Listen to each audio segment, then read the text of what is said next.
এখানে মেয়ে হাতের কাজ বানাচ্ছে বাড়ির জন্য। আর এই যে দুটো বান্ধবী এসেছে, মুখ এদের বেঁকে গেছে, আর সোজা হবে না।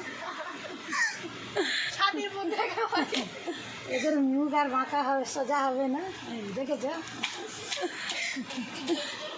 এখন আমি যাই, সব কিছু রেডি করে দিয়েছি। আজকে দাদা ভাইয়ের খুবই ইচ্ছে হয়েছে মাংস রান্না করার। বাবা এটা দূরে তো সরে যাচ্ছে। এই যে দাদা ভাই মাংসটাকে ভাজছে, আলু ভাজা হয়ে গেছে। আর এতে কী কী মশলা বলো তো?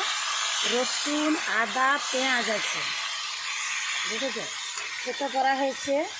এর সঙ্গে আছে কাঁচা পেঁয়াজ আর টমেটো। গুঁড়ো লঙ্কা দেবে না বলেছে দাদা ভাই।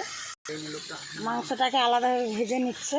তবে দাদা ভাই কিন্তু দারুণ রান্না করে। রান্না হলে তো তোমাদেরকে অবশ্যই দেখাবো বন্ধুরা। টাটা।